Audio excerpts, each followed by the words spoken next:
Buenas tardes, colegas que siguen esta clase de metafísica a través de YouTube. Nos encontramos un semestre más, ahora de lleno de vuelta en la Facultad de Filosofía y Letras, o más bien en el hijo bastardo de la Facultad de Filosofía y Letras, que es el anexo.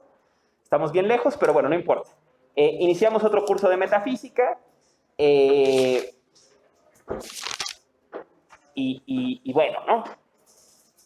Primero, antes de empezar, digamos, con el tema del día de hoy de lleno, ¿no? Quería exponerles tanto a sus compañeras, compañeros que siguen la clase de forma presencial, como a quien la vean a cualquier momento en YouTube, que esta clase, este curso tiene una dinámica diferente a los demás que he dado. Con este este va a ser mi cuarto año como profesor titular de esta materia. Antes de eso fui 5 años, creo, ayudante de mi queridísima profesora Rebeca Maldonado, que daba esta materia, ¿no? Entonces, digamos que este temario es ese temario, ¿no? O sea, de algún modo el temario de Rebeca, reformulado desde mi punto de vista, por supuesto, pero ha sido un mismo tema, ¿no? Entonces decidí que para no morir de aburrimiento, voy a jubilar ese temario ya, ¿no? Entonces, este va a ser el último año que lo dé. Pero, pues bueno, aparte pienso que de alguna forma esas clases quedan documentadas, quedan en YouTube, y si algún día a alguna persona le interesa, o como mucha gente que lo ha hecho, que ya lo ha hecho, o que seguro lo hará en el futuro, le interesa tomar la clase, aunque no sea de la UNAM, aunque no estudie filosofía, pues ahí está, ¿no? Entonces pueden ya visitar esas clases y no tiene sentido estarlas repitiendo, ¿no? Pero además, digamos, de la salida de YouTube, de las clases que quedan ahí documentadas, pensé que sería interesante hacer el ejercicio de convertir este curso en un libro. Entonces, este año, estos 2 semestres, voy a hacer el esfuerzo en la medida de mis posibilidades de cada semana subir a los grupos, ¿no? Al Classroom y al grupo de Facebook, un pequeño borrador de un capítulo, digamos, sobre la clase del día, ¿no? O sea, básicamente, estoy trabajando mis notas de las clases y convirtiéndolas en capítulos de libros, ¿no? Entonces, voy a estarlo subiendo cada semana. Ya subí la primera sesión. La sesión de hoy, digamos, ya está en versión prosa, ¿no? Y la idea es eso, ¿no? Sí, les agradecería mucho, tanto a quien sigue a través de YouTube como a quien sigue aquí por presencial, ¿no? Que si me ayudaran a revisarlas, echarles un ojo, sus comentarios, observaciones, son muy bienvenidas. Y cualquier retroalimentación también de la clase, cosas que no queden claras en la clase, en el texto, mándenmelas, ¿no? Porque además, digamos, me ayuda a mejorar mis clases. Pues está abonando, pues, a afinar este futuro libro que se haga de este curso, digamos, de 2 semestres, ¿no? Otra cuestión metodológica, siempre empiezo por esto, porque creo que es importante, ¿no? Decía Nietzsche, ¿no? Todo es cuestión de perspectiva, ¿no? Y entonces siempre es importante reconocer, ¿no? Nuestra perspectiva, desde donde elaboramos este curso pensante, ¿no? Que será el curso que vamos a llevar estos 2 semestres, bueno, al menos este semestre, y quien aguante, pues ya el siguiente, ¿no? Desde donde leo yo cuáles son, digamos, mi influencia principal en la lectura, ¿no? Y bueno, la primera obvia ya la dije, ¿no? Durante muchos años fui ayudante de mi querida profesora Rebeca Maldonado y me he formado con ella, ¿no? Y Rebeca trabaja básicamente 2 vetas del pensar y es donde yo también me he formado, que es a Heidegger, sobre todo al mal llamado segundo Heidegger, o sea, el Heidegger después de Ser y Tiempo, el Heidegger sobre todo de los tratados de historia del ser, de las obras póstumas. Y de Heidegger, digamos, llegamos a la llamada Escuela de Kioto, ¿no? Que es una escuela de filósofos japoneses del siglo XX, ¿no? Nishida, Tanabe, Nishitani, Ueda, Hitsumatsu, Watsuji Tetsuro, etc., ¿no? Entonces, digamos, desde ahí, ¿no? Desde ahí es que formamos este curso, ¿no? Desde estos autores críticos de la tradición metafísica, ¿no? Pero una cosa que hemos discutido mucho y que particularmente me llevó a construir el curso como lo hice es, yo podría entrar clase número 1 Nietzsche, Sartre, Simone de Beauvoir, Heidegger, Foucault, Levinas, que es lo que a mí me interesa, es lo que yo trabajo, ¿no? Y Escuela de Kioto de lleno, y luego para ver Escuela de Kioto veremos el semestre que viene, hay que ver filosofía japonesa premoderna, antecedentes del budismo, filosofía de China, filosofía de India, leer el Tao Te Ching, leer etcétera, ¿no? Que es lo que yo trabajo, ¿no? Pero, si vemos solo a los críticos, es que critican, ¿no? O sea, entonces creo que es crucial, ¿no? Este primer semestre dedicarlo a comprender, ¿no? Digamos, la obra negra de la metafísica occidental, ¿no? Y en medida que entendamos esa obra negra, es que podemos ver dónde pegan las críticas, ¿no? Por ejemplo, ¿no? Heidegger intenta, ¿no? Desde su obra póstuma, un momento que él llama el de homocentrismo, ¿no? La ruptura de la centralidad del ser humano como centro de referencia de todo lo ente, ¿no? Pero ¿dónde viene el homocentrismo, no? ¿En qué momento el ser humano se volvió el centro, el fundamento de lo ente, ¿no? Pues bueno, hay que visitar a Descartes para entender esto, hay que visitar a Kant, hay que visitar a Hegel, ¿no? Para ver de dónde viene esto, ¿no? Nietzsche dice, ¿no? Si algo es idiosincrasia en la filosofía, en el Crepúsculo de los ídolos, ¿no? Si algo es idiosincrasia en la filosofía, es la idea de que las cosas que no cambian valen más que las que sí cambian.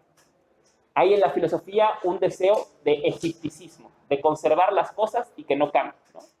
Pero como pasa en el Antiguo Egipto, ¿no? Para conservar algo hay que volverlo una momia, ¿no? O sea, quitarle su vitalidad, ¿no? La experiencia es vital, pero es cambiante. Todos los filósofos convierten la experiencia en conceptos, ¿no? Los conceptos no cambian y entonces le dan un valor a esto que no cambia, ¿no? ¿De dónde viene esa valoración, no? Pues hay que ver a Aristóteles para entender eso, ¿no? Una de las agendas fundamentales de la Escuela de Kioto es el llamado pensamiento desubstancializado, ¿no? Criticar la idea de substancia, ¿no? Y pensar desde, ¿qué tal? Adelante, desde el acontecimiento. Pero ¿quién pensó en substancia primero, no? Entonces, por todo eso, creo que es interesante empezar, ¿no? Por algunos de los hitos del pensar metafísico,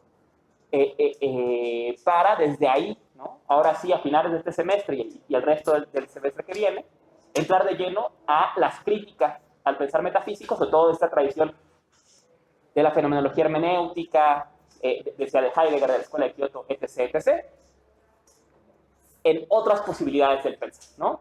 Pero hay que entender antes, ¿no? Dónde pegan sus críticas, ¿no? Entonces, por eso es que el temario está como está, ¿no?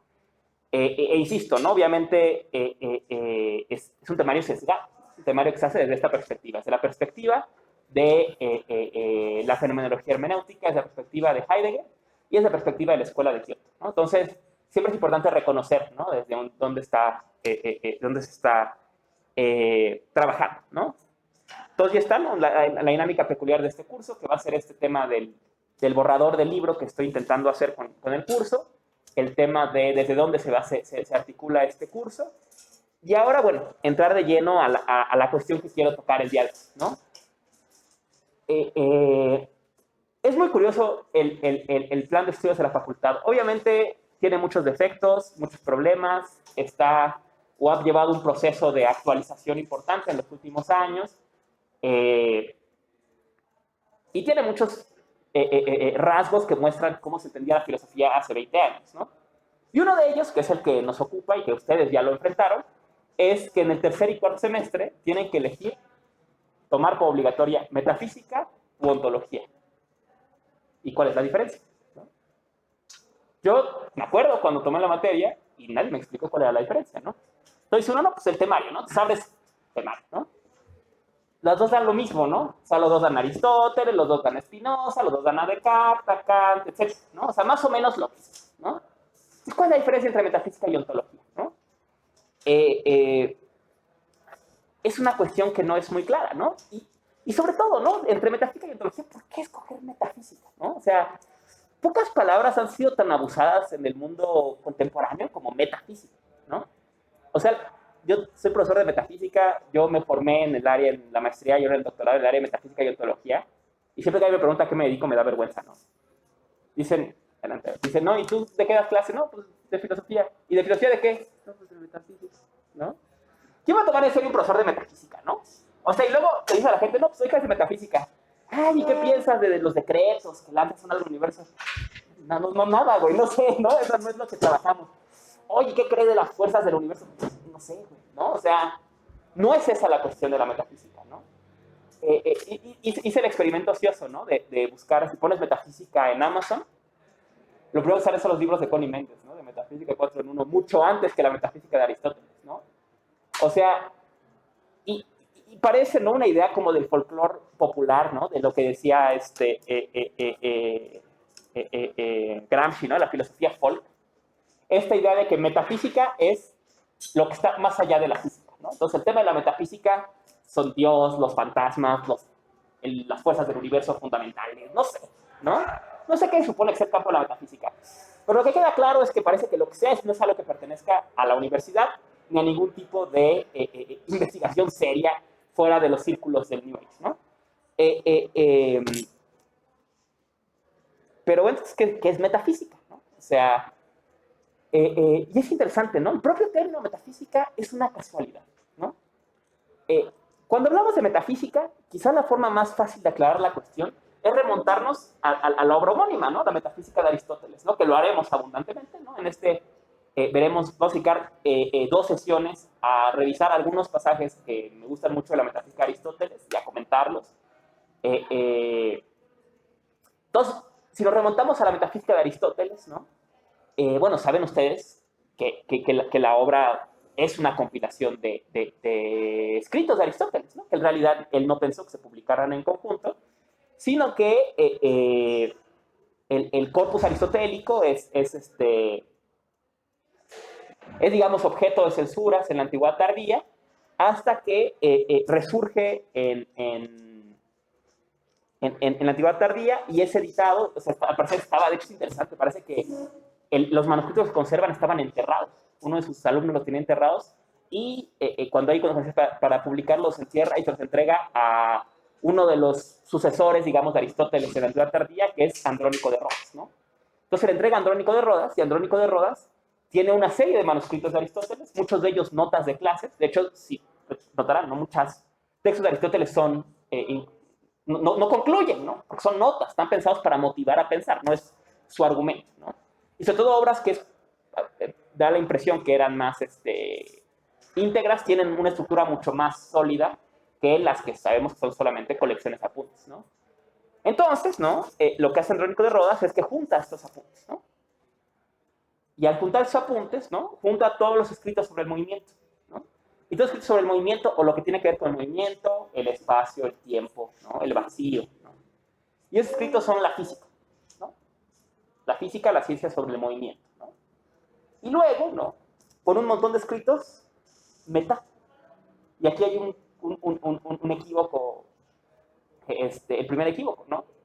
El prefijo meta, en griego, no significa tanto más allá como junto. Entonces, la metafísica son esta colección de escritos de Aristóteles que pone Andrónico de Rodas junto a los de la física. Junto físicamente en el librero. O sea, son solamente una colección de textos que Aristóteles nunca pensó como un libro, ¿no? Que tienen temáticas diferentes, que cuando los veremos se contradicen, ¿no? Pero algo importante tienen estos textos, que aunque Aristóteles no los pensara como un libro, aunque Andrónico de Rodas hiciera la selección de estos textos y los editara juntos, a partir de Andrónico de Rodas, estos textos se van a volver un referente para la discusión filosófica, ¿no? Y todos los grandes pensadores van a discutir con ellos. Agustín, Tomás, Ficino, Bruno, Pico, ¿no? Avicena, Saburavia, Averroes, ¿no?, Descartes, Hume, etcétera, etcétera, etcétera. Si bien originalmente no eran un libro, para ellos sí eran un libro. Y no solo un libro, sino el libro fundamental de una forma de hacer filosofía, de donde se van a apropiar muchos conceptos fundamentales. Perdón, adelante. Quería preguntar si sería igual de valiosos esos textos si no hubieran sido puestos juntos. Es una pregunta muy, muy pertinente. Sin duda, y lo veremos ahora que lo revisemos más a detalle, hay una cierta unidad temática, ¿no? Muestran un cierto proyecto que tenía Aristóteles de la ciencia primera, de hacer la pregunta más grande del pensar, y qué incluye esta pregunta, pero sí es cierto que sin duda mucho de su peso está en que la tradición filosófica posterior sí los leyó como un libro, ¿no? O sea, y veremos cómo no solamente es un libro cualquiera, ¿no? La metafísica es prácticamente un vocabulario. Es de donde, sobre todo a partir de las traducciones de la metafísica del griego al latín, la filosofía se apropia de sus grandes conceptos: substancia, esencia, principio, causa. Los grandes temas de la filosofía, las palabras con que la filosofía intenta llevar al lenguaje eso que quiere pensar, las toman prestadas de esta colección de textos, ¿no?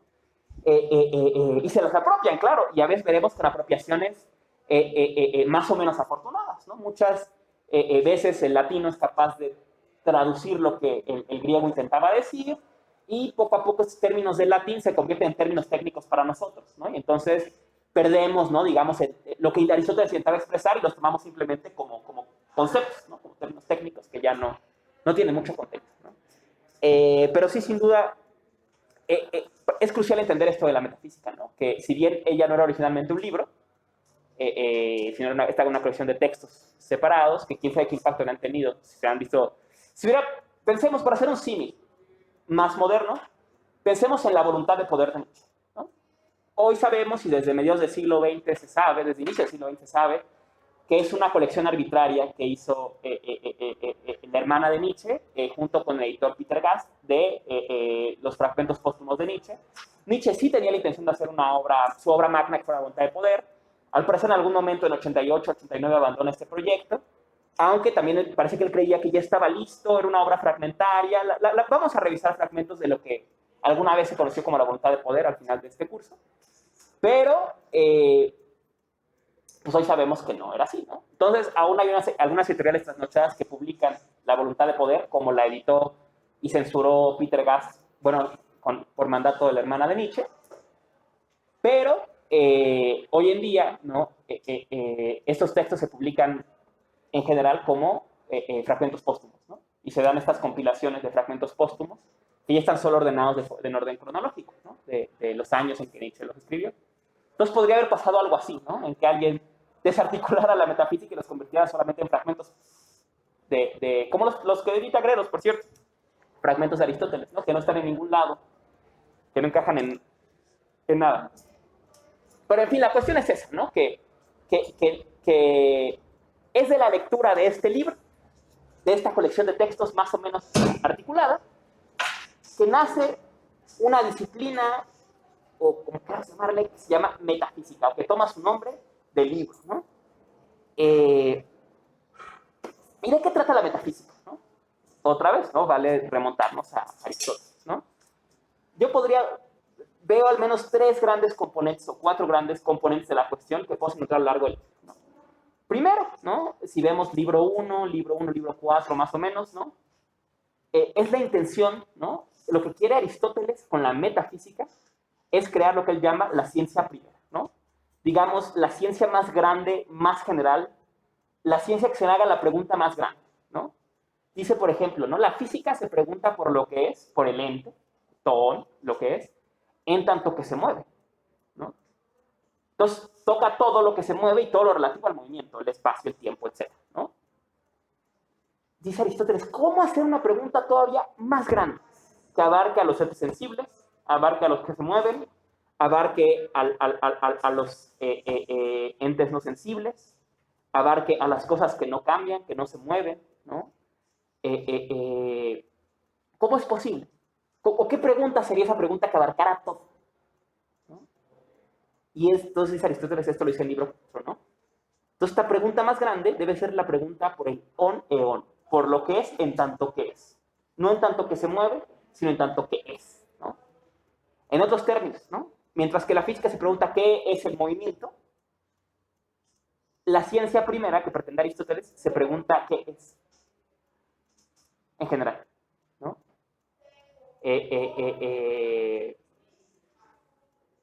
¿Cómo es que hay? ¿Qué significa que haya? ¿Por qué hay cosas, digamos? Algo así, ¿no? Como decía Quine, sobre lo que hay, ¿no? La pregunta de la metafísica es ¿qué hay? ¿No? Ahora, ¿no? Si vemos la cuestión así, ¿no? Es obvio, ¿no? Que la metafísica sería entonces lo mismo que la ontología, ¿no? La ontología, como la propia palabra lo dice, es el logos, el discurso sobre lo que es, ¿no? Sobre el ente. Entonces, la metafísica y la ontología son lo mismo. En algún sentido, sí. Sin duda, ¿no? A la metafísica le ocupa una pregunta de naturaleza ontológica, o sea, sobre el ente, sobre lo que es, ¿no? Pero si nos remontamos a uno de mis libros favoritos de la metafísica, que veremos con mucho cuidado en el curso, que es libro 7, ¿no? En libro 7, al final del capítulo 1, dice Aristóteles, ¿no? Dice, lo que nos hemos preguntado antiguamente y ahora y siempre, o sea, la pregunta, digamos, que ha ocupado a la filosofía, y casi pues, al pensar en general, la pregunta más grande o más importante para el pensar es, Tito, ¿qué es lo que es? ¿Qué es el ente? Está diciendo entonces Aristóteles, esta es la pregunta que se plantearon los presocráticos. Esta es la pregunta de Platón. Esta es la pregunta que yo estoy abordando aquí.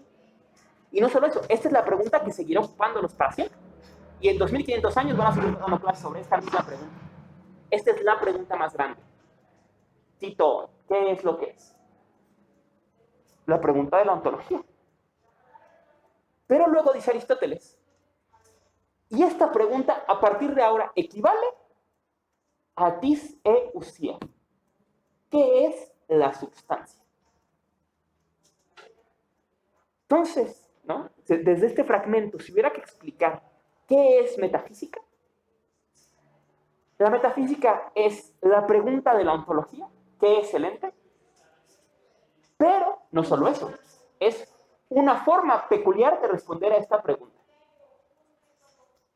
Aristóteles no solo nos lega la pregunta y también la forma de responder. ¿Cómo se responder la pregunta más grande? La pregunta Titón, la pregunta ¿qué es el ente?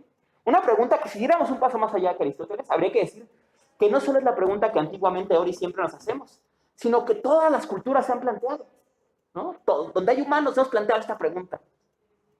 ¿Qué es esto? ¿Quiénes somos dentro de lo que estamos? ¿Qué es lo que nos rodea? ¿Qué lugar nos corresponde en eso? Preguntas ontológicas, ¿no? Eso se preguntaron los egipcios, se preguntaron los sumerios, ¿no? Los pueblos en aguas, ¿no? Los pueblos de los Andes, ¿no? Todo el mundo se ha preguntado esto, ¿no? Es la base del horizonte de sentido en el que habitamos los seres humanos, ¿no? Pero Aristóteles dice que a partir de ahora, esa pregunta tiene que responderse en términos de usía, de substancia. ¿Qué quiere decir este cambio? ¿No? Y este cambio, a mi parecer, es la característica específica de la metafísica, ¿no? Y por qué es tan importante estudiar metafísica aún y particularmente en el siglo XXI, ¿no? Porque dice Aristóteles, ahora esta pregunta tiene que ver en términos de sustancia. Si analizamos la palabra substancia, lo hablaremos más a detalle en un par de clases que veamos este texto de Aristóteles, pero inmediatamente vemos en latín, ¿no? El substare, ¿no? El substare. La substancia es lo que subyace, lo que está a la base. En los términos, el fundamento. Entonces, lo que Aristóteles está diciendo es, a partir de este momento, la pregunta Tito se convierte en la pregunta, ¿qué es el fundamento? ¿El fundamento de qué? De que haya cosas. El libro 7 dice, ¿qué significa es? ¿Qué significa en? Empieza con eso el libro 7, ¿no? Dice, de muchas cosas decimos que las que son, ¿no? O sea, un ente es, ¿no? O sea, por ejemplo, la botella es, pero también el color rosa de la botella es, ¿no? Y también el agua que está dentro es, y también la temperatura es, ¿no? Pero dice, pero algunas cosas son en sentido primario y las otras en sentido secundario. En otros términos, hay cosas que son en ellas mismas y otras cosas que son en estos fundamentos, digamos, ¿no? ¿Y cuál es ese fundamento? Dice Aristóteles, ¿no? Dice, los entes sensibles tienen muchas cualidades, ¿no? Y todo el tiempo están cambiando, ¿no? O sea, la botella se enfría, se ensucia, se limpia, incluso se cambia de color, ¿no? La puedes pintar, ¿no? La puedes llenar de agua, la puedes llenar de otras cosas. Pero hay algo que la hace ser botella. Tanto que puede decir la botella está limpia, la botella está sucia, la botella es roja, la botella es rosa, ¿no? Estos cambios se dan en un fundamento, ¿no? Y ese fundamento, dice, ese debe ser la usía, ¿no? La substancia. y te dicen ustedes, ese fundamento debe ser algunas cualidades que la botella no puede perder sin dejar de ser lo que es. Ya saben ustedes a qué término está llegando Aristóteles. Es su esencia, ¿no? Su to tiene y nai. Esas cualidades que tenía y tiene, o sea que... ¿Y cómo diferenciar las cualidades esenciales de algo de las no esenciales? ¿Cómo diferenciar las cualidades fundamentales de algo de las no fundamentales? Dice Aristóteles, las cualidades fundamentales o lo que es fundamentalmente es primero en tres sentidos. Es primero según el conocimiento, porque creemos saber más algo y sabemos lo que es, que si conocemos solo una de sus cualidades. Es primero según el enunciado, porque decimos la botella es rosa, ¿no? O sea, la botella es el sujeto y rosa es el predicado, o la botella está fría. Pero dice el tercero, es primero según el tiempo. Y dice después, porque rosa es separable de botella, pero botella no es separable de rosa. Este argumento mucho tiempo me pareció complicado, ¿no? Hasta que lo entendí, es un ejemplo que da el propio Aristóteles, ¿no? Dice, por ejemplo, hombre es primero que enfermo, ¿no? Porque lo enfermo puede separarse del hombre. Digo, el hombre puede separarse de la enfermedad, pero no la enfermedad del hombre, ¿no? Y dice Aristóteles, y yo dije, ¿pero cómo? ¿No? O sea, ¿cuál es la diferencia? Y el propio Aristóteles lo dice, no hay diferencia según el tiempo. ¿Por qué puede según el tiempo separarse hombre de enfermo, pero no enfermo de hombre? Pues porque el hombre se cura de su enfermedad, ¿no? Y la enfermedad nunca se cura del hombre, ¿no? O sea, en otros términos más sencillos, porque hombre es una cualidad que persiste más que enfermedad. Entonces, ahí está el legado de Aristóteles. La pregunta Titón, la pregunta de la ontología, ¿qué es lo que es? A partir de este momento se convierte en la pregunta, ¿qué es la usía? ¿Qué es la sustancia? Y esta pregunta es preguntar por el fundamento. ¿Y qué es el fundamento? Lo que menos cambia, lo que más persiste. En un ente sensible, libro 7, serán las cualidades que si perdiera dejaría de ser lo que es, su esencia, su to tiene y nai. Y luego, dice Aristóteles en libro 2, y si planteáramos esta misma estrategia, pero no a un ente sensible en particular, sino a Olon, a todo, como si fuera un ente, el fundamento, la substancia de Olon, de todo, sería la parte de ese todo que no cambia. La parte de ese todo que no puede ser de otra forma.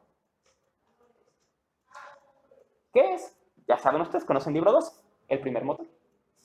¿No? Lo que no tiene, lo que es pura actividad, ¿no? Que no puede dejar de ser lo que es, ¿no? Que no abre lugar al cambio, ¿no?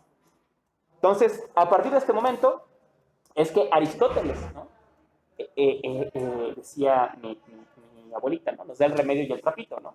O sea, nos da la pregunta y la forma en la que debemos responderla. Y ahora esto puede parecer fútil, ¿no? Bueno, es un pasaje de la metafísica de Aristóteles sacado de contexto por un profesor neurótico, ¿no? Así, entonces, ¿por qué la discusión filosófica hasta el día de hoy sigue siendo sobre la sustancia, sobre la esencia y sobre el fundamento? Vean una revista de papers contemporáneos y díganme de cuáles son los temas, ¿no? ¿Por qué el concepto de sustancia, ¿no? La traducción latina de usía, reaparece en el medievo, reaparece en el Renacimiento, reaparece en Descartes, reaparece en Spinoza, reaparece en Kant, reaparece en Hegel, reaparece, ¿no? O sea, reaparece... Porque Aristóteles tenía razón.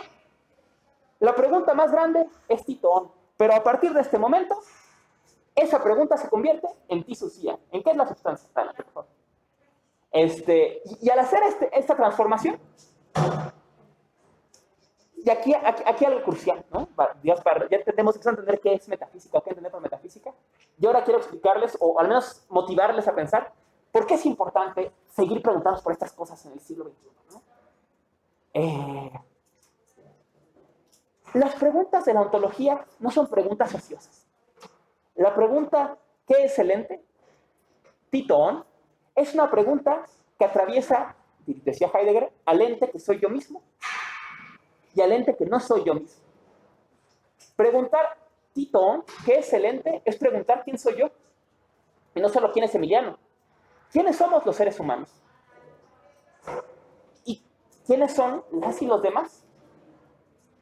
¿Quién es el otro animal? ¿Quién es el árbol? ¿Quién es la montaña? ¿Y qué me corresponde con ellos? ¿No? ¿Qué lugar ocupo yo entre ellos? ¿Y qué relación tengo con ellos? ¿No?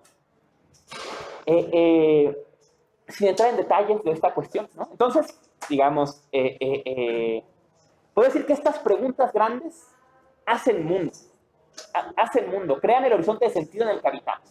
No son preguntas que estén atrapadas en los libros de la facultad que nadie puede sacar nunca porque está siempre cerrada la biblioteca. Son preguntas que dan forma al mundo que habitamos, ¿no? Y decía, sin entrar mucho en detalles, porque será uno de los ejes de este curso, veremos, ¿no? En la modernidad, a partir de Descartes y de Berkeley, se va a dar un giro muy importante en esta pregunta aristotélica. Entonces Aristóteles decía, ¿no? La pregunta Tito ahora es la pregunta, ¿qué es la sustancia? ¿Qué es el fundamento? ¿Y cuál va a ser el fundamento de lo que es? Lo que más persiste, lo que menos cambia, ¿no? Y Aristóteles encontró una respuesta a esa pregunta. Dios. Dios, el primer motor, es lo que no cambia, lo que siempre está ahí, ¿no? Dice Aristóteles en el libro 12, ¿no? Algo debió siempre estar ahí, porque si todo fuera posibilidad, habría un tiempo en que no hubiera nada, ¿no? Entonces tiene que haber algo que siempre estuvo ahí.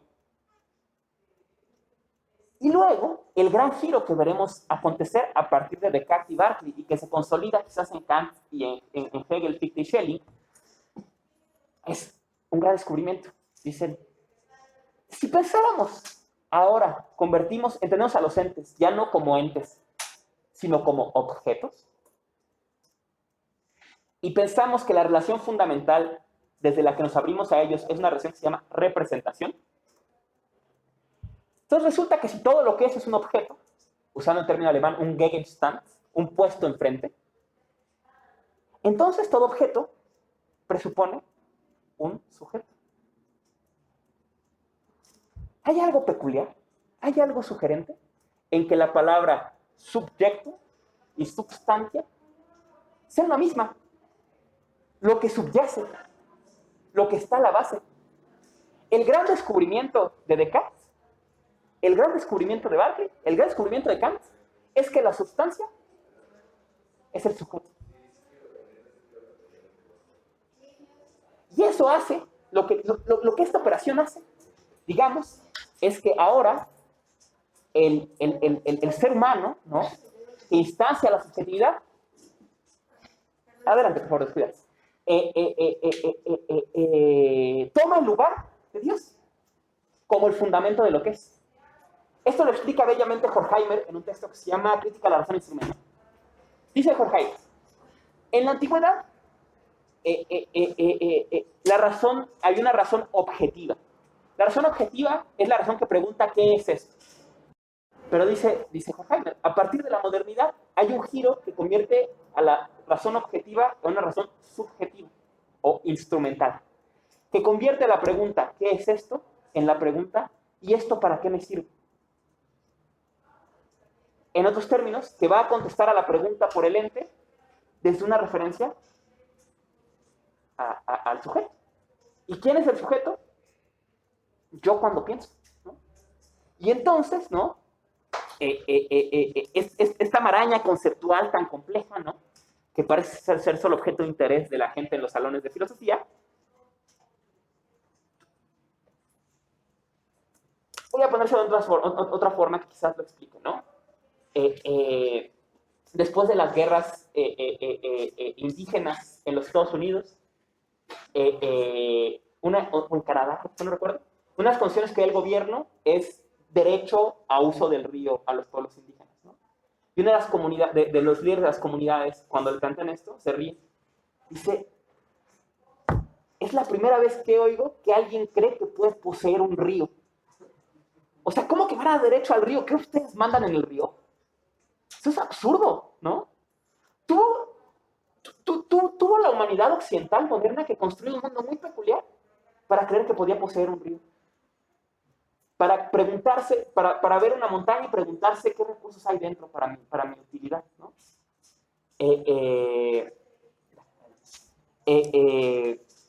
En otros términos, la metafísica crea un mundo. nuestro mundo, el mundo occidental moderno. Y por eso, ¿no? Ahora te doy la palabra, preguntar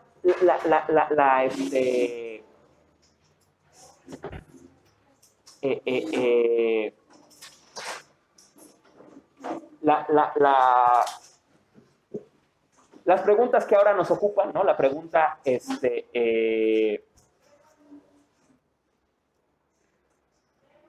perdón, me extraje porque creo que hubo un brinco aquí, no importa.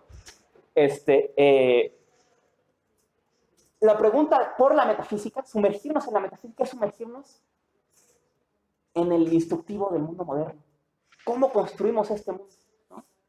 Y lo que intuyen, sobre todo, esta es una idea particularmente de Heidegger. Es obvio que el mundo moderno está en crisis.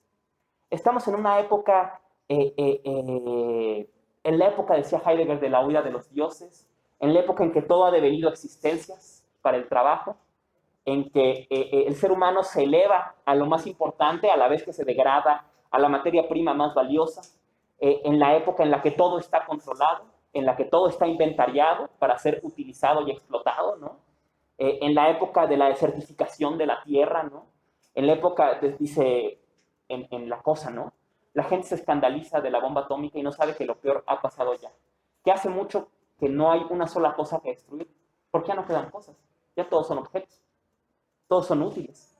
Las cosas hace mucho que fueron destruidas. No necesitaban una bomba atómica para ser destruidas. Pero dice Heidegger, pero no podemos tachar ese mundo y empezar mañana a vivir, ¿no? Es necesario entender cómo llegamos hasta acá. ¿Cómo llegamos hasta acá? Confrontarnos con la tradición metafísica, con lo que pensó y con lo que no pensó. Y solo desde ahí se abre la oportunidad de abrir otros comienzos y otros pensar, ¿no? Ese era el proyecto de Heidegger que dejó, digamos, en conclusión. Perdón, adelante. Quería preguntar si esa crítica a la razón instrumental que tiene un mundo metafísico de ver a la cosa que es en realidad, cómo me puede servir, tiene necesariamente que llevar a algo anterior, o sea, a volver a otra vez a esta concepción de la cosa que es en tanto que es, no en tanto que me sirve. Esa es una pregunta muy pertinente, ¿no? Sin lugar, decía, ese es un dicho de Luis Villoro, era ese, ¿no? El camino hacia atrás es imposible, ¿no? No, no hay modo de devolvernos, ¿no? Es un poco este ideal primitivista de los críticos de la modernidad del siglo XX y XXI, ¿no? No es posible volver, ¿no? Solo es posible continuar, ¿no? Yo una ocasión me tocó de una conferencia y hablé sobre un manga que me gusta mucho, que es Akira, en que el manga de algún modo aborda esta cuestión, ¿no? Normalmente el típico género del kaiju, ¿no? Pensando en el símil género del kaiju japonés, ¿no? Muestra, ¿no? Está todo bien, luego llega Godzilla destruye todo y vencen a Godzilla, pero está encuadrado así. Y yo lo que decía es, lo interesante del trabajo de Otomo es que está encuadrado así. Entonces, se da todo el primer acontecimiento, con Tetsuo, etc. No les digo nada por si no han visto la película o leído el manga sobre todo. Pero se destruye Tokio. Pero luego continúa el manga, ¿no? Tokio se destruye en el número 3. Son 6 números, menos de la última edición, ¿no? Entonces, nunca te preguntas, ¿y qué pasa después de que se destruye todo? O sea, pues no se acaba la historia, o sea, la vida continúa, ¿no? Y entonces muestra todos los retos de la gente que vive en el Tokio destruido por un monstruo gigante, ¿no? Y les va el símil, ¿no? Decía, este mismo problema, ¿no? O este mismo drama, ¿no? Lo podemos encontrar en otra serie popular de la época de la pandemia, que fue BoJack Horseman, ¿no? El drama de BoJack es ese.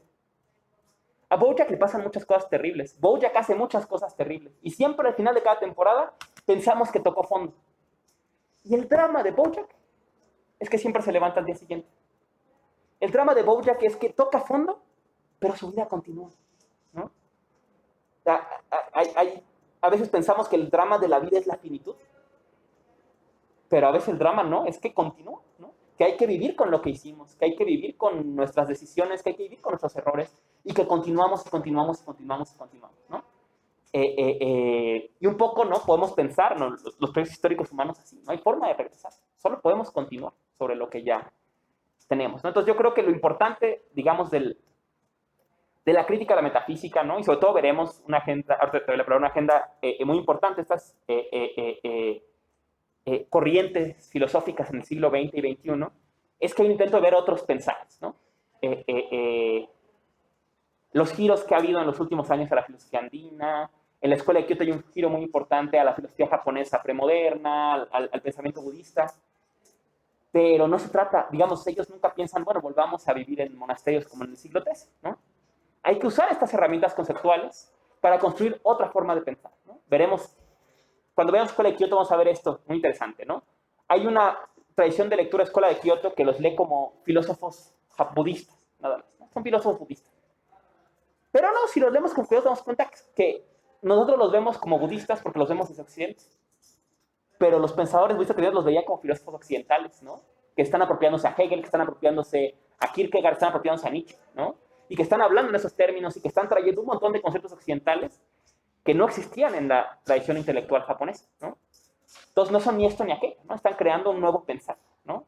Y yo creo que esa es la tarea que nos queda pendiente en esta época, ¿no? Pero por eso yo creo que es tan importante la reflexión sobre la metafísica, particularmente en departamentos como el nuestro, ¿no? Nosotros vivimos en Occidente, pero vivimos en sus márgenes, ¿no? No en vano el chiste, ¿no? Imagínense vivir en Suiza y perderse todo esto, ¿no? O sea, y yo lo pensaba, ¿no? O sea, ¿qué esperas que pasa si un montón de jóvenes que hemos vivido la experiencia, yo no soy como tan joven, pero que hemos vivido la experiencia de la marginación colonial, de la opresión, viviendo en los márgenes de Occidente, en el tercer mundo, y luego nos enseñan cómo se construyó su mundo, ¿no? Ah, mira, este es el instructivo de nuestro mundo. ¿Qué creen que nos va a dar mucha risa? ¿Qué creen que lo vamos a continuar? No, pues lo aprendemos para criticarlo, ¿no? Contaba, es una queridísima compañera, contaba mucho esta anécdota, ¿no? Cuando empieza el proceso de colonización de lo que ahora es México, ¿no? Llegan, ¿no? Un grupo de curas, ¿no? Y pretenden un diálogo, ¿no? Digamos, con los intelectuales, sobre todo del territorio náhuatl, ¿no? Y en este diálogo ellos dicen, queremos que nos presenten la doctrina del cristianismo, ¿no? Preséntenos, explíquenos, ¿no? Todos les explican, ¿no? Con mucha batalla. Y dicen, ok, y se van. No contestan, no están. Convocan otro diálogo al tiempo, ¿no? Dicen, nosotros escuchamos su palabra, nos abrimos a su palabra, la escuchamos, la analizamos y no estamos de acuerdo, ¿no? O sea, es necesario, creo, ¿no? Y por eso es tan importante esta pregunta, abrirnos. ¿Qué le dio forma? ¿Qué horizonte de mundo dio forma a este mundo contemporáneo en el que vivimos, ¿no? Y solo desde ahí es que podemos tener un piso medianamente sólido para lanzarnos críticamente contra él, ¿no? Y por eso les decía, ¿no? El primer semestre, y un poco ya entrando a la cuestión del temario, ¿no? Este primer semestre vamos a empezar la próxima clase. Vamos a ver algo que llamé algo así como prehistoria de la metafísica, ¿no? Vamos a ver la tradición intelectual griega antes de la metafísica de Aristóteles. Particularmente vamos a ver Hesiodo, vamos a hablar un poco de los presocráticos. Vamos a ver un texto que me gusta mucho de Morey sobre los presocráticos, en que habla sobre este tema de la relación entre nomos y physis. Es un texto muy bueno. Y sobre todo en los pueblos minoico-micénicos, como hubo una crisis en esos pueblos que genera luego un cierto ambiente intelectual de desear reconectarse con la physis. En fin, vamos a ver un poco una prehistoria. Tengo la intención, no les garantizo nada porque estoy todavía buscando un buen texto para presentar esto, pero yo he estado en los últimos meses, por ocioso, estoy estudiando egiptología. Entonces, he estado leyendo bastante y me interesa mucho mostrar cómo muchos de los... uno de los grandes problemas, ¿no? Y que un poco lo abordaremos en la siguiente clase, ¿no? Es si vamos a irnos al comienzo, ¿no? Al comienzo del pensar occidental, ¿en dónde comienza algo, no? El comienzo se pierde, ¿no? Cuando uno se intenta remontar al comienzo, encuentra que se desdibuja esa frontera, ¿no? Entonces, ¿por qué el comienzo va a ser tal? ¿por qué no remontarnos más atrás?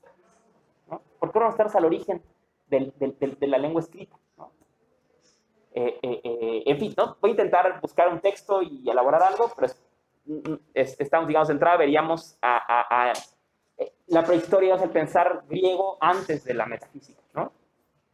Luego vamos a dedicar 2 sesiones a Aristóteles, a la metafísica de Aristóteles. Vamos a revisar libro 1, libro 4, énfasis en libro 7. Y la siguiente sesión vamos a revisar libro 12. Después de eso hacemos un salto inmenso a la modernidad. Vamos a ver a las meditaciones de Descartes y vamos a ver los principios de Barby, ¿no? Luego de eso vamos a ver una sesión sobre Spinoza, la ética de Spinoza. Luego de eso vamos a ver 2 sesiones sobre Kant, la crítica de la razón pura de Kant. Luego de eso vamos a ver una sesión muy general sobre idealismo alemán. Luego de eso vamos a ver, entrando ya, digamos, a los pensadores críticos de la metafísica, vamos a ver 2 sesiones sobre Schopenhauer. Y luego terminamos el curso con 2 sesiones sobre Nietzsche, ¿no? Vamos a ver en Schopenhauer El mundo como tal representación, libro 1 y libro 2, primera clase, libro 3 y libro 4, sobre todo libro 4, segunda clase. Y Nietzsche vamos a ver Nacimiento de la tragedia, un poco. Vamos a ver Más allá del bien y del mal. Vamos a ver un poco de Crepúsculo de los ídolos. Y la siguiente clase vamos a comentar algunos de los fragmentos póstumos. Y el concepto de nihilismo, sobre todo, en la última sesión, ¿no? Pero tenía la palabra y se me fue la onda. Discúlpame, adelante. Un poco esa transformación del mundo de tomar en cuenta las consecuencias que eso conlleva me recordó mucho al anime de Code Geass. No sé si lo han visto. Y pues es como mucho esto también de la metafísica, ¿no? De cómo es que vas a cambiar el mundo, ¿no? A partir de ciertos ideales. ¿Tú crees? ¿Cómo lo vas a imponer? Adelante, por favor. Yo tengo una duda. Si con las preguntas que nos hacemos sobre el mundo construimos nuestras concepciones y estas concepciones son tan importantes que impactan cómo nos relacionamos individual y socialmente, ¿cómo podemos estar seguros de que las preguntas que nos hicimos, que nos sirven para construirnos esta concepción, son preguntas correctas? O sea, ¿existen criterios para calificar qué concepción es mejor que la otra? Es una pregunta muy pertinente, ¿no? Y claro, obviamente seguro ya lo perciben, ¿no? Pero esta forma de plantear la cuestión está guiñando a una tradición filosófica popular que es la hermenéutica, ¿no? El supuesto fundamental de la hermenéutica, sobre todo a partir de Heidegger, y quizás digo, no es propiamente parte de la hermenéutica, pero podemos ver algo de los precursores en Nietzsche, ¿no? Es la idea de que vivimos en un mundo que ya significa. Cuando llegamos a este mundo, todo ya tiene un significado y nuestra mamá, nuestro papá y la gente que nos rodeaba nos invitó a ese significado.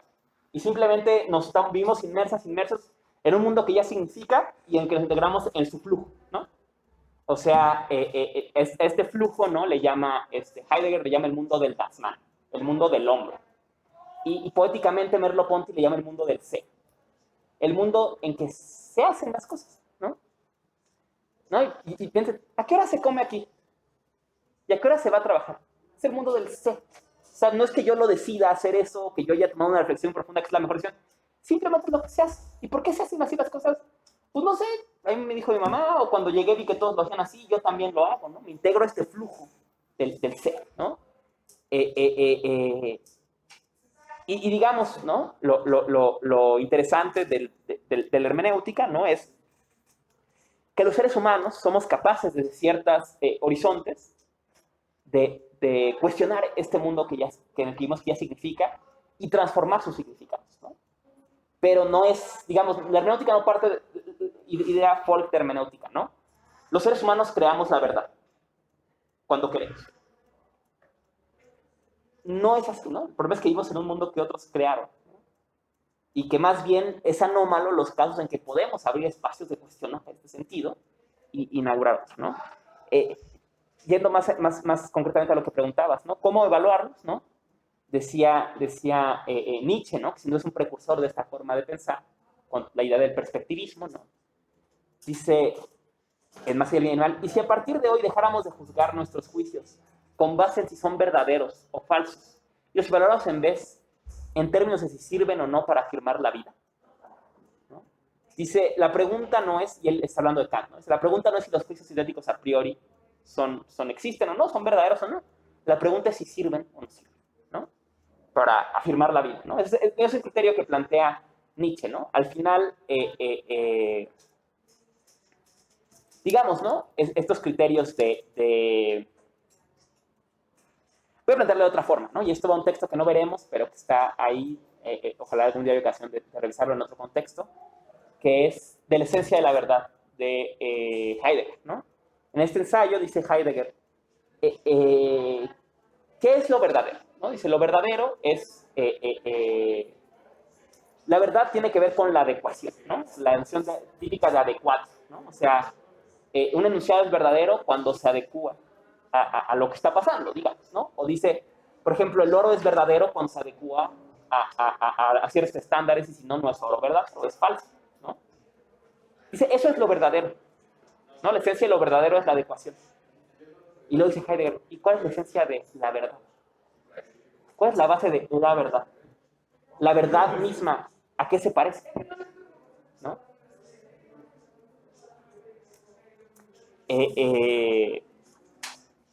Entonces, digamos, ¿no? Aquí es difícil porque a la hora de hablar de la verdad, del horizonte de sentido general en el que habitamos, ¿no? Pues no tenemos con qué contrastarlo, ¿no? O sea, porque dentro de este horizonte podemos crear estos criterios de comparación, pero este horizonte mismo, ¿no? Por ejemplo, ¿no? Usando ese planteamiento de Nietzsche, ¿no? O sea, ¿cómo valorar un horizonte si este horizonte mismo es desde donde se crean los valores, ¿no? Porque afirma la vida, y tengo que afirmar la vida es importante, ¿no? Entonces, esa es la cuestión, ¿no? Digamos, podemos darnos cuenta, sin lugar a dudas, ¿no? Que el horizonte contemporáneo de sentido en el mundo en que vivimos no está funcionando. Estamos sumidos en una crisis ecológica brutal, en una crisis política, económica, en medio de guerras por todo el mundo. Los seres humanos pasamos la mayor parte de nuestra vida trabajando solamente para reproducir nuestra vida, ¿no? Perdemos todos los placeres básicos, vivimos atravesados por opresiones en el trabajo, en la calle, en nuestra casa, ¿no? Y en nuestro propio foro interior, ¿no?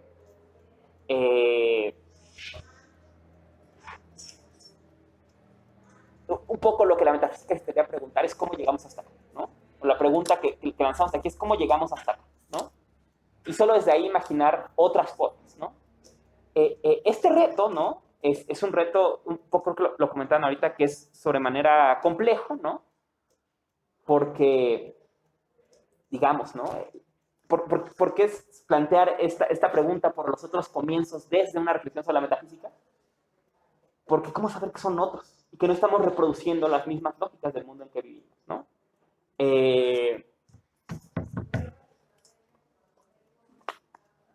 Todos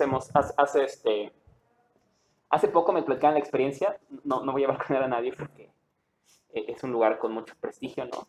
Pero es una comuna que hay en algún lugar de Europa, ¿no? Y bueno, construí una comuna maravillosa, ¿no? Y era un espacio feminista increíble, ¿no? Y entonces resulta que ahora está atravesado por 700,000 problemas, fricciones desde las más burdas, que hay 1000 violencias que atraviesan el espacio, ¿no? Y dices, venga, o sea, resulta que en este intento de crear otros mundos, traemos las mismas violencias, las mismas dinámicas que existían en el viejo, ¿no? Otro ejemplo, ¿no? Todos los que hemos sido a lo largo de nuestras vidas críticos del capitalismo y de los mecanismos de producción y distribución de esta sociedad, existía un mito en el siglo XX en particular, ¿no? Que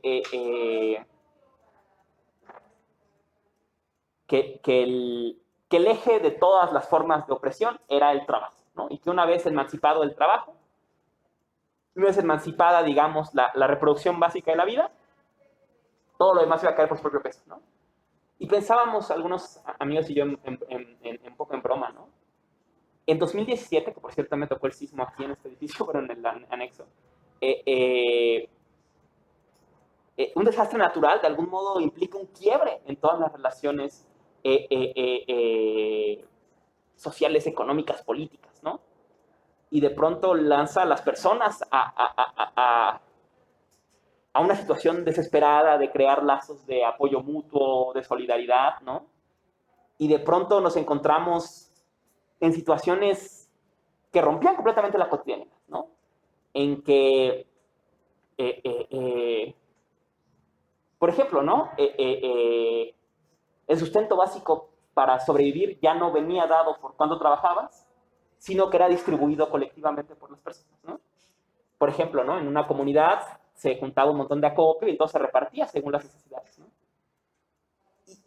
Y es una experiencia sorprendente reconocer que aún en estas condiciones, muchas de las lógicas opresivas que vemos en la sociedad contemporánea continuaron, ¿no? La gente pedía más de lo que necesitaba, ¿no? Alguna gente no, otra gente sí, otra gente robaba, ¿no? Otra gente lo utilizaba como mecanismos de poder para oprimir al otro, ¿no? Decía, sí, pero yo te doy, pero nada más a ti no, ¿no? Entonces resultaba que sí, ¿no? O sea, si se rompe la relación de la mercancía, ¿no? Pero sigue la opresión, ¿no? Siguen otros mecanismos opresivos en la persona, ¿no? Entonces, parece que el problema no es tan sencillo, ¿no? Un poco eso sería el eje de la cuestión, ¿no? O sea, ¿cómo llegamos hasta acá? Sería en pocas palabras la pregunta que podemos hacerle a la metafísica desde un país del tercer mundo y un departamento de universidad relativamente gratuita o un espacio de vigilancia como es y de disciplina como es el Internet, en que nos fugamos en algunos espacios para compartir saberes, ¿no? ¿Cómo llegamos hasta acá, no? Y desde ahí solo podemos empezar a imaginarnos y ahora qué, ¿no? O sea, en fin, ¿no? ¿Qué hay más allá de la metafísica? Nada, ¿no? Y por eso, ¿no? Es que podemos ver, y será el tema del semestre que viene, ¿no? A partir del siglo XIX, lo veremos con Schopenhauer y Nietzsche, pero será el tema de lleno el semestre, se abre un horizonte crítico a la metafísica que va a decir, bueno, vamos a pensar lo que la metafísica nunca se atrevió a pensar, ¿no? Y lo primero que la metafísica nunca se atrevió a pensar lo planteó Parménides, ¿no? La nada, ¿no? Y entonces empieza un movimiento, lo puedes llamar filosofías de la nada, que empiezan a preguntar, hacerse la pregunta Tito, ¿qué es lo que es? Desde otro horizonte, ¿no? Decía Heidegger, ¿de dónde sacamos la idea de que la respuesta a la pregunta ¿qué es el ente? Es un ente, ¿no? Porque el ser del ente, que algo sea, descansa en otro ente, ¿no? No descansará en algo que yo mismo no es. Y veremos este giro, ¿no? En el siguiente semestre, ¿no? Que veremos, si me tienen paciencia y llegan al siguiente semestre y no me mata a mí el COVID antes, ¿no? Vamos a ver primero a pensadores marginales a la metafísica, sobre todo del siglo de la mística. Vamos a ver a Marguerite Porete, vamos a ver a Meister Eckhart, luego vamos a ver a Sartre y a Simone de Beauvoir, luego vamos a ver a Heidegger, 2 sesiones a Heidegger, luego veríamos a Ernst Junger, ensayista que habla mucho sobre la Primera Guerra Mundial, y luego entraríamos de lleno a filosofía de India, introducción generalísima a filosofía de India, filosofía de China, filosofía de Japón premoderna, y con esos 3 horizontes, antecedentes, particularmente usando al budismo como un eje, entraríamos a Escuela de Kioto, concretamente a Nishida, indagación del bien de Nishida, y la religión de la nada de Nishitani, y en las últimas clases todavía estoy debatiéndome qué. La última vez vimos a Simone Weil y a Paul Virilio. Me gustaría, estoy trabajando ahorita a Eugene Fink y a su filosofía del juego de los años 60. Tal vez me interesaría, no sé, meter eso. Tal vez la microfísica del poder de Foucault. No sé, ¿no? Pero desde digamos, ya ahora con este horizonte metafísico más o menos sondeado, ¿no? Que vale decir otra cosa que se me ha olvidado decir, ¿no? Ya está, creo que está claro, pero el eje del curso va a ser la noción de sustancia, ¿no? La noción de usía, substantia, sujeto, ¿no? Cómo estos tres conceptos, cómo se va del concepto griego a este concepto latino que luego se apropia de la filosofía moderna, y este gran descubrimiento de que la sustancia es el sujeto, ¿no? En lo que se implica, y las críticas a esta noción en Schopenhauer y en Nietzsche, ¿no? ¿Qué más? Bueno, eso ya es el temario. Todos los materiales de la clase de todo este semestre están en línea. Les puse en los grupos un mega en que están todos los materiales. En el temario también vienen links a todos los materiales, entonces no hay ningún problema para conseguirlos, además de que pues, son materiales fáciles de conseguir todos, ¿no? Este semestre son textos clásicos, entonces no hay mucho problema. Ya les comenté del canal Habitar la Tierra, que están todas las clases del curso, digamos, quedan ahí en un repositorio, ¿no? Entonces ya están los semestres pasados si quieren entrar a verlos. También hay conferencias del seminario de Cris del Habitar en el que yo participo. Están ahí varias sesiones en línea, las pueden escuchar cuando quieran. Y algunas conferencias que he dado, pero también están. O sea, hay varias cosas ahí para entretenerse. Bueno, oyentes de todo tipo, gente de extra y todo, son bienvenidas, bienvenidos, no hay ningún problema. Yo creo que, como decía el gatito, no hay dice gratis, ¿no? Se supone que la universidad era pública y que nuestra tarea era compartir nuestros saberes con quien más gente pudiera. Es claro que la universidad no piensa lo mismo, pero yo sí, ¿no? Y mientras pueda resistir, mis clases serán abiertas a quien quiera, incluso si no quieren venir, no vengan, tómenlas por YouTube, no hay bronca, ¿no? O sea, si la universidad no nos deja pasar porque no tienen credencial o porque no sé qué, ahí están, no hay excusa, ¿no? Entonces, como decían los de las patitas de pollo que pasan por la calle, ¿no? Si no las toman es porque no quieren, ¿no? Otra cuestión que ha sido un tema en los últimos semestres, ¿no? Estamos asistiendo en los últimos años, evidentemente, a una revolución en la cuestión del género, ¿no? Es muy importante que se visibilicen estas cuestiones y que seamos receptivos a la cuestión, por ejemplo, de las identidades, ¿no? Entonces, muchas personas ahora han sentido, con razón, ¿no?, que hay condiciones un poco más favorables, por ejemplo, han decidido cambiar su nombre para identificarse mejor como se sienten o se identifican, ¿no? O ese nombre que les legó el horizonte de significados en el que ya estaban, no les da sentido.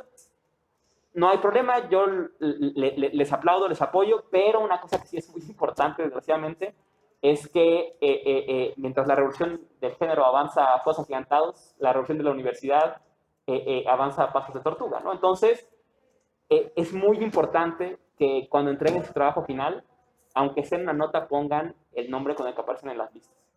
Porque ya ha habido casos de gente que entrega un trabajo con el nombre con que se identifica, pero luego no sabemos dónde calificarles, ¿no? Entonces se vuelve un problema. Yo les nombro como ustedes me digan, no hay ningún problema, pero es una cuestión más logística, ¿no? Y en general, otra cosa importante, pónganle nombre a sus trabajos, ¿no? No solo al mail, a su trabajo, pónganle su nombre completo, porque ya nos ha pasado, ya me han pasado que se pierden calificaciones y es un problema para ustedes, ¿no? Entonces, eso es importante, ¿no? El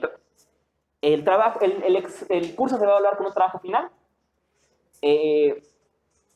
Grosso modo, un trabajo de 10 cuartillas que exponga los argumentos de un autor que veamos en este curso. Mencionarlo también, los autores de este curso van a ser básicamente hombres, porque el mundo occidental, ¿no?, le cerró Decía Simone de Beauvoir, lo veremos el semestre que viene, ¿no? El ser humano es el hombre, ¿no? Es la identidad normal, ¿no? Y todas las demás son el otro, ¿no? Entonces, había una pregunta, ¿no?, en el siglo XIX, ¿no? ¿Las mujeres son capaces de hacer filosofía, ¿no? Y yo les bromeaba, bueno, vean el departamento actual, ¿no? Habría que preguntar lo contrario. ¿Somos los hombres capaces de hacer filosofía, no? O sea, el departamento está sostenido por profesoras, ¿no? Es quienes nos han formado, quienes han sostenido la filosofía en México, ¿no? Las filósofas más importantes en México son mujeres, ¿no? Más bien, habría que reconocer en esta inequidad los mecanismos de opresión que atravesaron los milenios anteriores, ¿no? Ya que hoy, que digamos, empiezan a abrirse espacios, la situación cambia completamente, ¿no? Entonces, Pero hay que decirlo, ¿no? Porque vamos a ver autores clásicos, aunque esa situación cambia en el semestre que viene, ¿no? Que está Marguerite Porete, está Simone de Beauvoir, está Simone Weil, eh, eh, tal vez veamos a Raicho también, ojalá haya tiempo, ¿no? Perdón. Es que, vamos a hablar de Descartes, Ujú. había escuchado que una mujer antes de Descartes plagió, bueno, quizá no plagió, pero al menos leyó sus textos de los cuales sacó mucho, que se llama Teresa de Ávila, algo así. No sé hasta qué punto podríamos ver algo de ella. No la conozco a fondo. A quien conozco que sí es contemporánea y es muy importante es a Lady Conwell, ¿no? Lady Conwell, que es parte de los neoplatónicos cantabrigenses, ¿no? Es una gran crítica de Descartes. De hecho, en los famosos contestaciones a críticas, la primera contestación o la más fuerte crítica o debate que tiene Descartes es con Lady Conwell, ¿no? Una pensadora muy importante. Eh, eh, Pensé, ¿no? Elegí digamos, este recorrido, eh, eh, sobre todo para que veamos los hitos, digamos, ¿no? O sea, vamos a ver a Descartes porque en la situación que había en esa época, ¿no? Fue a quien Berkeley leyó, fue a quien Hume leyó, fue a quien Kant leyó, y habrá, digamos, o se abre, ¿no? La posibilidad a partir del siglo XX que veremos tanto autoras como autores que van a contestar, ¿no? Pero, digamos, en este momento opté por este camino, sobre todo por pensar estos hitos del pensar, ¿no? De un pensar metafísico occidental que sin duda, ¿no? Es hegemónicamente masculino, ¿no? Pero es una de las cosas que vamos a criticar, ¿no? Una de las cosas que vamos a cuestionar, sobre todo a partir de Simone de Beauvoir, ¿no? Y que abre la posibilidad de los pensares desde lo otro, ¿no? ¿Alguien más tiene la mano levantada de este lado? No, estaban esquivando. ¿Okay? Adelante, por favor. Claro. ¿Cómo podría ayudar los problemas sociales que hay como en la sociedad actualizada? Porque pues nos explica que un vaso pues tiene características y pues todos sabemos qué características tiene, pero no todos, pero los sentimientos no tienen las mismas características para todos. O sea, yo puedo decir que, o sea, yo puedo decir que este vaso tiene una característica de agradable, pero el amor que usted siente hacia, no sé, su pareja no es el mismo que yo sentiría hacia mi madre. O sea, bueno, hablando de los sentimientos, no sé, es ya lo que sentimos ya está explicado. Supone que tenemos que sentir amor hacia nuestros amigos, hacia nuestra madre, tenemos que sentir odio hacia las cosas que hacen a nosotros. No sé, pero ya llegamos a ese punto en el que ya están explicados los sentimientos, pero los sentimientos no podemos explicarlos como te explica un vaso. Cómo la metafísica puede ayudar a resolver los problemas sociales de esas diferencias entre las personas, porque nos comunicamos de cierta manera con ciertas palabras que ya tienen una cualidad, esas palabras ya tienen una cualidad en el mundo, pero realmente no habría palabras para explicar los sentimientos que una persona tiene. Sí, ve lo que dices, ¿no? Y lo pienso por dos cuestiones, ¿no? Por un lado, uno de los famosos dichos de Nietzsche, ¿no? Estamos atrapados en la metafísica, pero estamos atrapados en la gramática de nuestra lengua, ¿no? O sea, veremos, ¿no? Cómo la metafísica está estructurada desde un vocabulario, ¿no? Ya dijimos esencia, sustancia, etcétera, ¿no? Y mientras hablemos en esos términos, seguimos atrapados en las vecindades del pensar metafísico, ¿no? Y por eso pensadoras y pensadores críticos, ¿no? Lo que intenta, de la metafísica, intentan desembarazarse de este vocabulario, ¿no? De ahí esta famosa tema que tanto se le criticaba a Heidegger, por ejemplo, ¿no? Estar inventando palabras todo el tiempo, ¿no? No es un ejercicio eso, ¿no? Sino quiere encontrar otra forma de pensar desde otros términos, ¿no? Y por otro lado, sobre el tema de la afectividad, ¿no? Es un tema del que hablaremos bastante el semestre que viene porque es un tema muy importante en la fenomenología y en particular en la fenomenología hermenéutica, ¿no? Una vez que renunciamos a la idea, ¿no? De que digamos, de pensar a los objetos como separados, digamos, de la percepción, y pensamos desde el fenómeno, desde el surgir de la experiencia misma, habrá que reconocer que el surgir de la experiencia es tanto subjetivo como objetivo, ¿no? Y que tiene los dos polos, ¿no? O sea, el pensamiento clásico, digamos, ¿no? Toma al objeto como independiente y es el sujeto quien le imprime emociones, ¿no? El cambio que hará la fenomenología, ¿no? Y este cambio lo explica muy bien Sartre en un texto que se llama un concepto fundamental de la fenomenología de Husserl, la intencionalidad. Dice, el gran cambio es ese, ¿no? Que ahora ya no es que esté el árbol y luego yo lo amo, ¿no? Sino que si partimos no de esta separación sujeto-objeto, sino del acontecer de la relación entre los dos, que es el fenómeno, habría que reconocer que las dos cosas sean a la vez, ¿no? Y a partir de entonces, ¿no? Dice Sartre, ¿no? Lo que abre este nuevo pensar es que regresa al mundo a los poetas, ¿no? Dice Sartre, ¿no? Regresa al mundo a quienes entienden que las cosas nunca están divorciadas de la afectividad, ¿no? Que no es que estén separadas y luego nosotros las vemos con cariño, ¿no? Sino que es desde este cariño, desde esta repulsión, desde este interés, desde este desinterés, que las cosas surgen distintas, ¿no? Y a partir de entonces, por ejemplo, Heidegger va a intentar pensar desde la afectividad, ¿no? Cómo desde ciertas expresiones afectivas se nos abren otras perspectivas de mundo, ¿no? Y por ejemplo, ¿no? Ese es el gran tema de la angustia, ¿no? Que veremos en el ensayo que es metafísica, ¿no?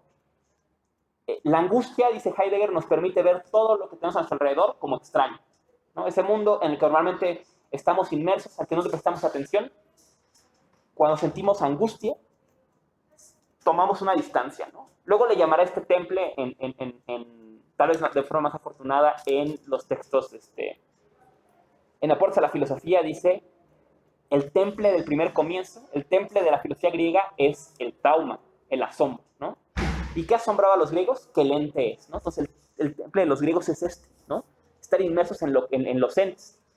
Dice, el temple, el otro comienzo, es el espanto. Dice, lo que logra es poner una distancia, ¿no? Poder ver el ente, pero no desde aquí, sino desde un paso atrás, ¿no? El paso atrás frente al ente, dice en el Nietzsche 2, ¿no? Entonces, empezará esta idea de pensar afectivamente, ¿no? Y que es una de las agendas de la fenomenología, y particularmente la fenomenología hermenéutica, y que la veremos muy presente en los autores que veremos en el siguiente semestre, ¿no?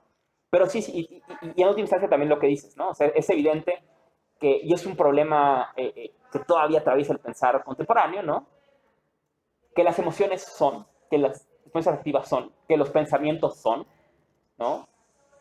Que los deseos son, que no, las imaginaciones son, pero sin duda no son objetos. Entonces, es un problema que, digamos, ¿no? Y está muy presente en la discusión, por ejemplo, de filosofía de la mente, ¿no? O sea, ¿qué es la mente, no? O sea, la mente no es un objeto como los demás objetos, pero tampoco podemos decir que es exacto, aunque a veces se argumenta de esta forma, y evidentemente es un equívoco, ¿no? Que es sin más reducible a la expresión funcional del cerebro, ¿no? Sin duda, por más que estén conectados, ¿no? Al menos habría que considerar que tienen cualidades diferentes, ¿no? Y que entonces estas cosas son en otro sentido, ¿no? Perdón, ¿tienes la mano levantada otra vez?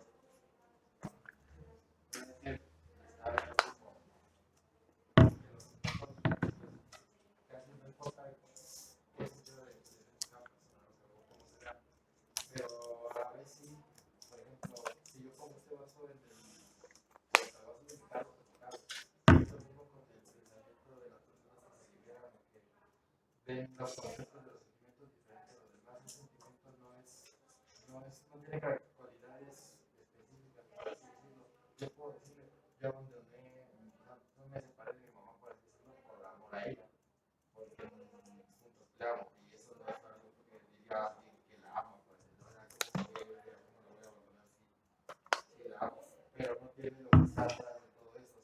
vaso y decides apuntarlo. Pero por ejemplo, a mí no me serviría porque no cabría el portavasos de mi automóvil. Esto es lo que dices, o sea, la metafísica podría ayudar a que las personas nos entendamos, ¿no? O sea, ¿por qué tú piensas eso? Porque atrás de mí tengo todo lo demás. O sea, entre las cosas no importa realmente por qué son así. Tal vez la marca lo hizo así por, no sé, por presentación, porque se vea bonito, pero yo le doy concepto a mis sentimientos por lo que he vivido, no por lo que la sociedad dice que debe ser mis sentimientos. Tocas, digo, sería un tema amplio que discutir, ¿no? Pero sin duda es algo problemático, ¿no? O sea, porque por un lado, sin duda que los sentimientos tienen dimensión de comunicabilidad, ¿no? No solamente en el lenguaje escrito y hablado, sino incluso en la percepción. Somos capaces de reconocer cómo se siente el otro en algún nivel, ¿no? En algún nivel conocemos la tristeza, ¿no? Conocemos la alegría, ¿no? Y el mejor ejemplo de esto, volvemos, es la poesía, ¿no? Algo pasa que somos capaces de leer un texto de hace 500 años y entender cómo se sentía, ¿no? Entendemos, ¿no? Es esto que está aquí, ¿no? Estas emociones, el miedo, el amor, la tristeza, la alegría. En algo los entendemos, aunque seamos personas que no compartimos nada en común, ¿no? Algo nos interpela, ¿no? Y a la vez que, sin duda, digamos, una de las cosas que veremos, lo veremos más adelante, ¿no? Que la tecnología intenta cuestionar, ¿no? Es esta división clásica tan fuerte entre afuera y adentro, ¿no? Esta idea de que las emociones están adentro y el mundo está afuera, ¿no? Sartre lo pone tal cual, ¿no? Dice la idea de que hay algo adentro y que entonces conocer es comer, ¿no? Y la función de conocer es meterte a la cabeza algo. Y él dice, no, conocer es salir al encuentro, ¿no? ¿Y dónde están tus emociones? Están aquí. No están aquí, ¿no? ¿Dónde estarían? ¿En qué lugar estarían? ¿No? ¿Dónde está tu conciencia? Decía él, no está aquí. ¿Dónde? ¿En qué parte de ahí está? Está aquí, inmersa en todo tu alrededor, ¿no? Decía provocativamente Nishida, ¿no? Lo veremos más adelante, ¿no? Sería más propio decir, no que la mente está en el cuerpo, sino que el cuerpo está en la mente. ¿Por qué? Simplemente porque le llamamos el cuerpo. Y el cuerpo es un concepto. Entonces, el cuerpo, evidentemente, está en la mente, ¿no? Es un constructo concepto, ¿no? Entonces, en fin, si quieres, ahorita lo discutimos más, déjame cerrar porque creo que ya varios están agarrando la mochila y ahorita lo seguimos platicando. Entonces decía, trabajo final. Más o menos 10 cuartillas que expongan un argumento que veamos de algún autor. Algo así como Aristóteles dice que la sustancia es esto, y lo dice por esto, por esto y por esto, y ya, ¿no? Eso es suficiente. Lo único que espero es que sean capaces de exponer, ¿no? Pueden usar a dos autores que veamos en el curso, pueden comparar con algo que estén viendo en otra clase o que estén leyendo por otro lado, e incluso con cosas que no sean de filosofía, ¿no? Hay quien lo compara, no, y esto me recuerda a una película, me recuerda a un libro, no, lo que sea.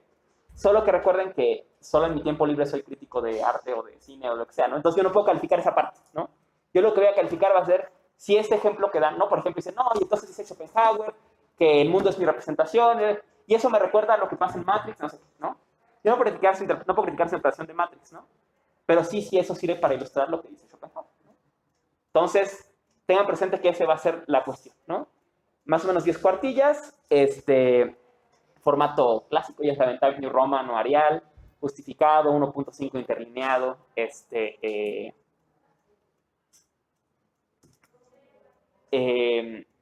y la fecha de entrega, de una vez se las doy para que la tengan presente, a más tardar, va a ser el 5 de enero, ¿no? Entonces les voy a dar el más tiempo que pueda para que hagan su trabajo, pero si quieren entregarlo antes, por ejemplo, antes de irse de vacaciones, no sé, ¿no? Pueden entregarlo antes y si tengo oportunidad, yo espero, entre más antes lo entreguen es más fácil que lo haga, reviso su trabajo y se los regreso para que lo corrijan si es que hace falta y mejoren su calificación, ¿no? Por ejemplo, digo, mira, así como está tienes 8, si arreglas estas 2, 3 cosas, subes a 9 o a 10, ¿no? Y eso les da un chance. Y ya si lo entregan el 5, pues ya, como esté, ¿no? Se queda, ¿no? Está esa cuestión. Si están en extra, solo les pido, igual que les pedí, que al menos en su trabajo pongan el nombre que aparece en la lista para que no se pierdan, sepan qué acta calificarles. Si son de extra, por favor pongan en el trabajo una nota que diga que son de extra, ¿no? O si hay cualquier cosa, ¿no? Claro que me tienes que guardar esta calificación para otro maestro. No sé, lo que sea, que siempre hay 1000 cosas. Anoten, porque si no yo me quedo con un trabajo calificado y no sé dónde calificar, ¿no? O a quién darle esa calificación o qué hacer con ella, ¿no? Entonces pónganme, y soy de extra, ¿no? Si a alguien le urge la calificación y quiere hacer EA, o sea, en el primer periodo de extras, pues vengan en la medida de lo posible a las clases y está todo en YouTube, ¿no? O sea, pueden aventarse un maratón de metafísica y bueno, ¿no? De preferencia vengan al curso, yo creo que es lo ideal, ¿no? Pero bueno, si no pueden, pues ahí está esa alternativa, ¿no? Y próxima clase, ya para terminar, vamos a ver, les decía prehistoria de la metafísica, lean de la Teogonía de Siodo, al menos los versos del 25 al 130. Si pueden, lean desde el principio al verso 130. Son un par de páginas. Todas las lecturas procuraré que sean muy razonables, ¿no? Hagan un esfuerzo por leer, pero todo va a ser pocas páginas, ¿no? Para que sea posible. Si pueden leer más, perfecto, ¿no? Mejor. Pero al menos lean del inicio al 130 y de los presocráticos del mito al logos de Miguel Morey. Van a leer de la página 12 a la 23. También están, los dos están en línea. Se consigue, la teoría se consigue sin ningún problema. El otro es un poco más complicado, pero está en el Mega y está en el temario un link donde lo pueden descargar. Es los presocráticos del mito al logos de Miguel Morey. De la página 12 a la página 23. Y ya, ¿no? Eso sería la próxima clase. Y ya hasta aquí dejo la grabación. Muchas gracias, gente que sigue la clase en YouTube. Nos vemos la semana que viene.